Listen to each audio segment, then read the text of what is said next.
Okay, well, the third question, we talked about their ideology really not being a straight ideology, more open to the normal approach of historical inquiry. A little, you might say, a little ideology, in that they're, as our society now is more open to the paranormal and even to the occult, they're open to at least the appearance of the miraculous happening. And of course, some of them who are Orthodox Christians affirm clearly the miraculous as actually a reality. And there are a number of evangelical and Orthodox Christians involved in this third quest. There are more people working in this area today who are evangelical or at least Orthodox than ever before. More really than in, well, I shouldn't say ever before, than in my lifetime. Really good, competent scholars. And so that is encouraging. I think I'm going to be giving you their names somewhere.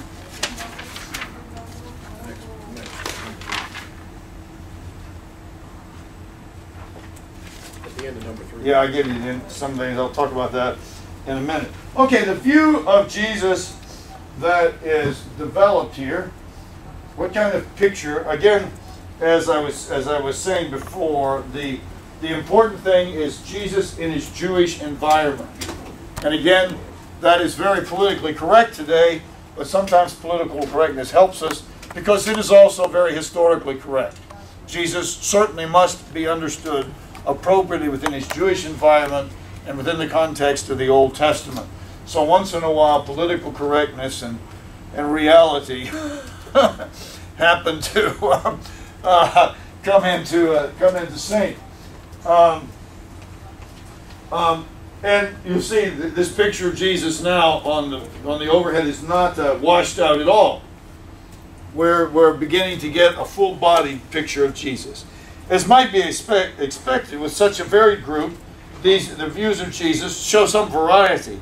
Nevertheless, as a whole, they believe that we can know what Jesus was out to accomplish and much of what he did. He proclaimed that the kingdom of God had come in his ministry and yet would come in fullness in the future. He came to restore Israel and yet envisioned a future community of the people of God. He thought of himself as Messiah. He believed his death was significant for affecting the kingdom of God. Such varied scholars as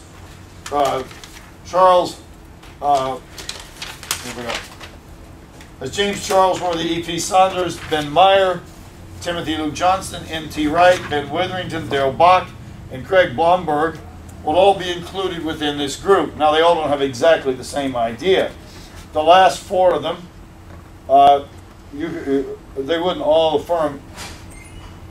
necessarily affirm the word inerrancy, but the last 4 of them, N.T. Wright, Ben Witherington, Darrell Bock, and Craig Blomberg, are clearly evangelical within the evangelical camp. And Ben Meyer, I think, is Roman Catholic. Timothy Luke Johnson is a Methodist at Candler University. His book on the historical Jesus is very good.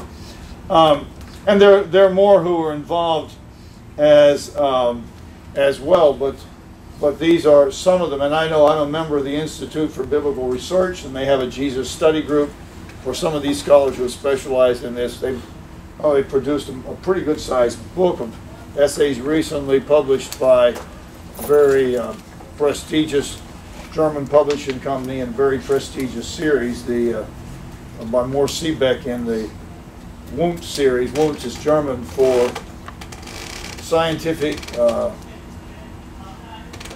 studies in the New Testament. The full German is Wissenschaft, this is for Gale, Wissenschaft des Untersuchung zum Neuen Testament.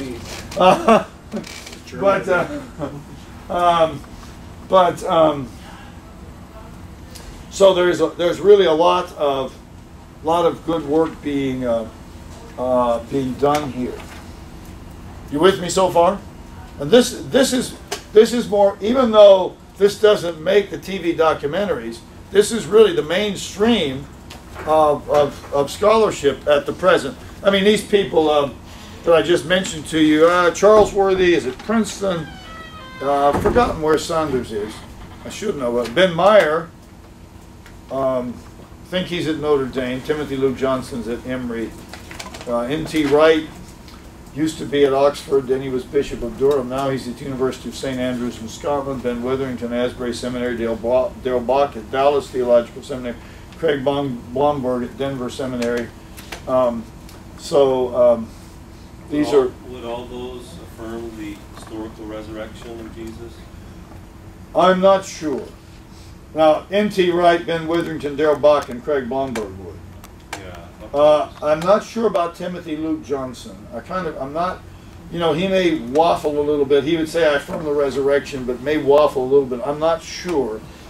I suspect Ben Meyer would, but I haven't read him thoroughly enough.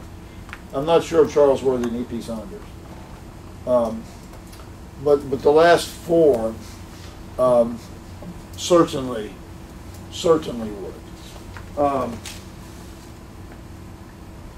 So in evaluating it, it's in light of what's going on before, there's really a lot of good news with this. In evaluating this, yes, these as a whole, they follow a more sensible methodology as a whole. They recognize the role of eyewitnesses and the reality of Jesus' healings and exorcisms, thank you. I couldn't get the word exorcism. At least admitting that Jesus and those around him believed he did such things. Even his enemies believed he did such things. That's the most secular, safe way of saying it without committing themselves. But I mean, people, plenty, like the last four that I mentioned, they simply believe that Jesus did those miracles. I could have put Craig Evans. I should have put Craig Evans' name in that list, who writes Fabricating Jesus, because he's very much involved with this group of evangelical scholars in dealing with the historical Jesus. I don't know why I don't have him there. I just forgot, I guess. Then they the miracles, there's openness to the reality of Jesus' miracles. There's sources. These people don't depend on hypothetical sources. Tend not to. They tend not to make they may believe in the priority mark. They may believe that Q existed. But they're not depending on hypothetical sources or a reconstruction of the history of the sources of how they went together. They take the Gospels as we have, the time they came from, and evaluate them for their historical reliability. Even most of them probably would believe in the priority of Mark, and maybe in the Q as a document, but those factors are not significant, not the most significant thing in their historical evaluation by and large. I think it is to some degree with Ben Meyer, but by and large doesn't play. They're not, in other words, they're not after most of them cutting it up to sources as part of a historical project. That's not really valid, because that's quite speculative anyway. It doesn't really rest on solid ground. And of course, they strongly affirm there's an attempt to make Jesus credible in his Jewish environment.